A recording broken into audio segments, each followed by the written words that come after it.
There's more news tonight in the Natalee Holloway case. The prosecutor's office is fighting to get Yaron Vandersloot under arrest and back in jail in Aruba.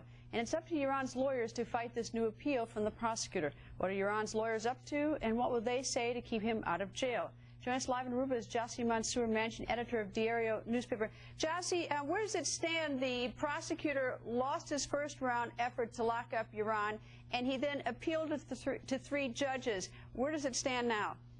Well, it stands that the three judges have accepted that the defense lawyers for Yaron will present whatever arguments they have to put obstacles in this arrest, and they have until Wednesday, the 13th of this week, and by week's end they will issue a decision as to whether they will allow the rearrest of Yaron or not.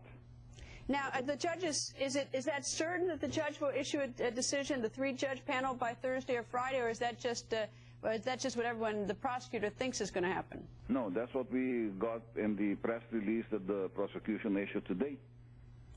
Where is Yaron? Is he still in Holland? He's still in Holland. And considered a persona non grata, at least by one influential person in the government in Aruba, right? Right. What does that mean? I don't know. He's been declared that, but we don't know exactly what it means. Legally, it's impossible to stop him from coming to Aruba because he's a legal resident here.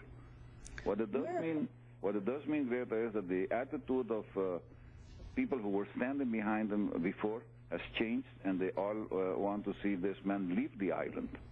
Where are his parents? Are they still on the island? Yes, they are. And what is his father doing for a living? Well, he's a practicing attorney. With whom? He was practicing at least with one of Yaron's former lawyers. Is that still the arrangement? Yeah, that's still the arrangement. I think he works out of the office of Antonio Carlo.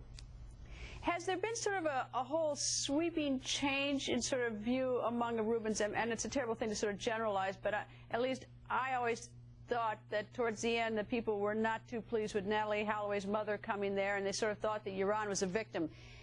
First, am I sort of right about that? And secondly, has that changed? No, that has changed quite a bit, because many people that used to criticize her, even on the radio talk shows, now have apologized publicly to Beth, because they understand now what she went through, and they understand now, after seeing the videotape of De Vries, that what happened to this girl, because Yaron, for once, has admitted that he was with her at the moment that she died, and that he ordered the disposal of her body.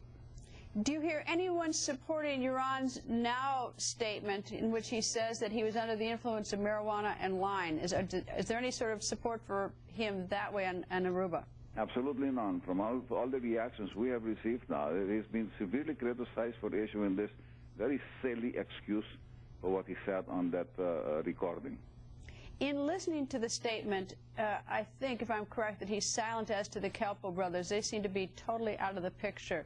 Is that your understanding, that no one is at least casting any sort of suspicion on them at this point? That's what I understand from this tape in which he issued these statements, his latest statements. But that doesn't mean that they're clear with the prosecution. But the prosecutor's not seeking to arrest Deepak and Satish Kelpo. No, they're not. But we have to remember that Deepak once said in a police car, that if they ever found the girl or whatever remains of her, that Yaron would be looking at 15 years in prison. How could he know that, or how could he guess that if he didn't know what happened to the girl? I guess knowing it, though, if he'd had a conversation with Yaron and being told by Yaron doesn't make him culpable. But anyway, well, there's still so much more to be known on this. Jossie, thank you. Welcome. Well, the legal panel is next, and later, this may stun you, but Natalee's parents have hope tonight. Believe it or not, they have hope to find Natalee. We're going to tell you what is happening right now.